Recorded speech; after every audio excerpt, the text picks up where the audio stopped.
সুপ্রিয় দর্শক, আসসালামু আলাইকুম। আপনাদের সবাইকে স্বাগত জানাচ্ছি এখনকার আলোচনা। আপনাদের সঙ্গে আছি আমি সিরাজুল ইসলাম। দর্শক, বিশ্বে ছোট ছোট করে বেশ কয়েকটি খবর নিয়ে আপনাদের মাঝে হাজির হলাম। আরব সাগরে মার্কিন একটি সি হক হেলিকপ্টার বিধ্বস্ত হয়েছে, তাতে অন্তত একজন নিহত হয়েছে। এরপরে ইরানের রাজধানী তেহরানে আজ সর্বোচ্চ নেতা শহীদ আয়াতুল্লাহ আলী খামেনির কফিন নিয়ে শোক মিছিল বের হয়েছে। মানুষের ঢলে কার্যত তেহরান শহর অচল।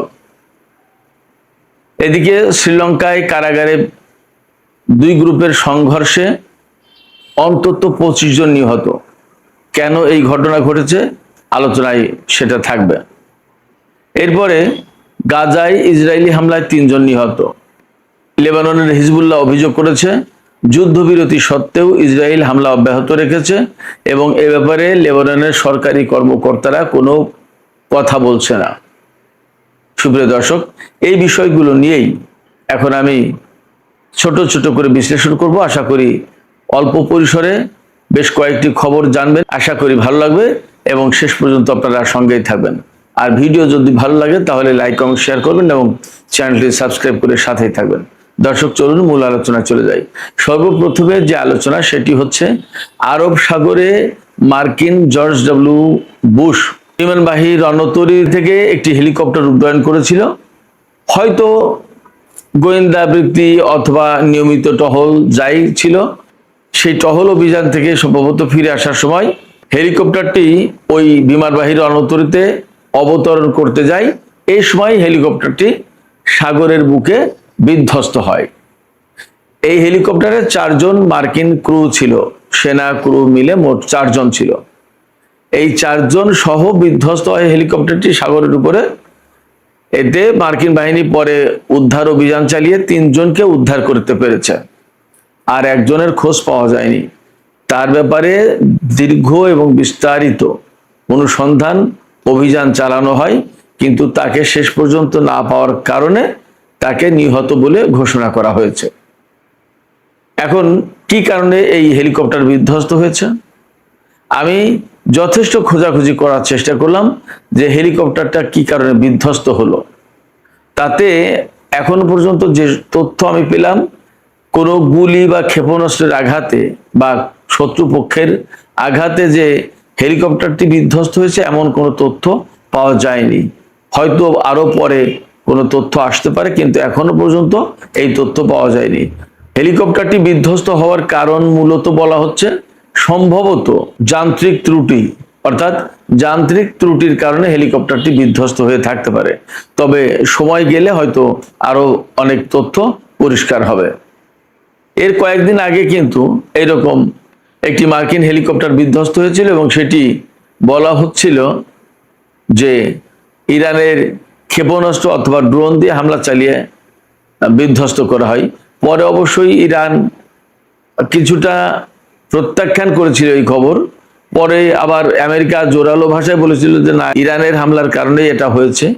আসলে যাই হোক, সাম্প্রতিক দিনগুলোতে পারস্য উপসাগর, আরব সাগর, ওমান সাগর এই এলাকায় আমেরিকার বেশ হেলিকপ্টার বিধ্বস্ত হচ্ছে বা ড্রোন বিধ্বস্ত হচ্ছে, এরকম ঘটনা প্রায় মাঝে মাঝেই খবরে আসছে। সেক্ষেত্রে আমরা বলতেই পারি যে মার্কিন বাহিনী আসলে মধ্যপ্রাচ্য অঞ্চলে যুদ্ধ বন্ধ হওয়ার পরেও তারা যে খুব স্বস্তিতে আছে, ভালো আছে, এ কথা বলা যাবে না। সুপ্রিয় দর্শক, এবার আমরা চলে যাচ্ছি তেহরানের দিকে। আপনারা সবাই জানেন যে গতকাল তেহরান শহরে ইরানের শহীদ সর্বোচ্চ নেতা আয়াতুল্লাহ আলী উজমা খামেনির জানাজা নামাজ অনুষ্ঠিত হয়েছে। আজকে সারা শহরে তার লাশের কফিন নিয়ে পরিভ্রমণ করা হবে। সর্বস্তরের জনগণকে শোক এবং শ্রদ্ধা জানানোর সুযোগ করে দেওয়ার জন্য ইরান সরকারের পক্ষ থেকে এই ব্যবস্থা নেওয়া হয়েছে। তেহরান শহরের বড় বড় সমস্ত সব সড়ক প্রদক্ষিণ করবে। তেহরান শহর তো অনেক বড় শহর, ঢাকা শহরের চেয়ে অন্তত দ্বিগুণ তিনগুণ তো হবেই। এত বড় শহর, এই শহরের গুরুত্বপূর্ণ সমস্ত সড়কে এই কফিন নিয়ে পরিভ্রমণ করা হবে এবং মানুষ তাতে শ্রদ্ধা জানাবে, শোক জানাবে, তার রুহের মাগফিরাত কামনা করবে, তার জন্য দোয়া করবে, তার জন্য শোক প্রকাশ করবে। যাই হোক, আজকে কিন্তু সেই শোক মিছিল। আমি একটা কথা আবারও বলবো, আমার খুব মনের পর্দায় ভাসছে তেহরান শহর, কারণ আমি তেহরান শহরে যেহেতু দীর্ঘদিন ছিলাম। আমি একটা কথা আবারও বলি যে আসলে ইরানের মানুষ তাদের সর্বোচ্চ নেতাকে এত ভালোবাসে, তাদের শোক প্রকাশের ধরন দেখলেই বোঝা যায় যে তারা কত ভালোবাসে। নারী, পুরুষ, শিশু, কিশোর সবাই সর্বোচ্চ নেতার জন্য শোক প্রকাশ করছে। এটা বিরাট ব্যাপার। মানে একজন সর্বোচ্চ নেতা, তার জীবনে আর কি চাওয়ার, আর কি পাওয়ার থাকে? মানুষের ভালোবাসা, মানুষের যে শ্রদ্ধা তিনি পেলেন, শুধু তো ইরানের না, সারা বিশ্বের। বিরাট ব্যাপার একেবারে। মানে আমার কাছে মনে হচ্ছে যে সর্বোচ্চ নেতা যদি স্বাভাবিক মৃত্যুটা হতো, তাহলে যে পরিমাণে মানুষ তার শোক, নামাজে জানাজা, শোক মিছিল এই সমস্ত জায়গায় উপস্থিত হতো, তার চেয়ে অনেক বেশি মানুষ উপস্থিত হলো এখন এই শহীদ সর্বোচ্চ নেতার নামাজে জানাজায়, তার প্রতি সম্মান জানানোর অনুষ্ঠানে, তাকে ঘিরে আয়োজিত আজকের এই শোক মিছিলে, সব জায়গায়। এতে বোঝা যায় যে ইরানের সর্বোচ্চ নেতা ইরানের মানুষের কাছে কতটা জনপ্রিয় ছিলেন এবং তিনি আসলে ইরানিদের কত ভালোবাসার, শ্রদ্ধার পাত্র ছিলেন। সুপ্রিয় দর্শক, এবার আমরা একটু শ্রীলঙ্কার দিকে নজর দেব। শ্রীলঙ্কার রাজধানী কলম্বোর একটি কারাগারে মারাত্মক রকমের সংঘর্ষ হয়েছে। সংঘর্ষটা হয়েছে বন্দি দুই গ্রুপের মধ্যে। এই সংঘর্ষের কারণে সর্বশেষ আমি যখন এই ভিডিওটা করছি, তার আগ মুহূর্তে আমি সর্বশেষ খবর নিলাম, তাতে 25 জন নিহত এবং বহু মানুষ আহত হয়েছে। নিহতদের মধ্যে সব যে কারাবন্দী তা কিন্তু না, নিহতদের মধ্যে বেশ কয়েকজন কারারক্ষীও আছে। তার মানে ভয়াবহ রকমের কারা সংঘর্ষ হয়েছে, কারা বিদ্রোহের ঘটনা ঘটেছে মনে হচ্ছে। বা দুই পরস্পর প্রতিদ্বন্দ্বী দুই গ্রুপের ভেতরে যদি সংঘর্ষ হয়, তাহলে কারাগারের ভেতরে কারা সেই প্রতিদ্বন্দ্বী? রাজনৈতিক প্রতিদ্বন্দ্বী নাকি কোনো সন্ত্রাসী গ্রুপ ছিল তারা কোনো প্রতিদ্বন্দ্বী? আসলে ব্যাপারটা কি পরিষ্কার না, একটু সময় লাগবে। এখনো আন্তর্জাতিক গণমাধ্যমে আমি একদম ক্লিয়ার তথ্য পাইনি যে কি কারণে এই সংঘর্ষ হলো। তবে সংঘর্ষটি বড় এবং মর্মান্তিক, বেদনাদায়ক, কথা মোটামুটি ভাবে বলা যায়। এদিকে ফিলিস্তিনের গাজা উপত্যকায় কিন্তু যুদ্ধবিরতি কার্যকর রয়েছে এবং সেখানে যুদ্ধবিরতি কার্যকর করে অনেক পরিকল্পনা বাস্তবায়ন করা হবে এরকম চুক্তি কিন্তু হয়েছিল এবং বোর্ড অফ পিস গঠন করেছিল। তার চেয়ারম্যান হলো ডোনাল্ড ট্রাম্প। অথচ সেই গাজায় প্রতিদিন ইসরায়েল হামলা চালায়। গাজায় তো এখন আসলে হামলা চালানোর কোনো আর জায়গা নেই। এখন যে বস্তির মতো করে পলিথিন দিয়ে কোনো রকম তাঁবু টাঙিয়ে ফিলিস্তিনিরা থাকে, তার উপরে বিমান হামলা চালায়। তো এই যে পরিস্থিতি, এই রকম পরিস্থিতির ভিতরেও আমরা দেখতে পাচ্ছি যে ইসরায়েল প্রতিদিন গাজায় হামলা চালায় এবং ফিলিস্তিনিরা বেঘরে মরছে। এ নিয়ে আসলে ইসরায়েলের ভেতরে তো কোনো অনুশোচনা থাকার কোনো কারণ নেই। তাদের ভিতরে কোনো মানবতা বোধ আছে কিনা সেটাই তো একটা প্রশ্ন।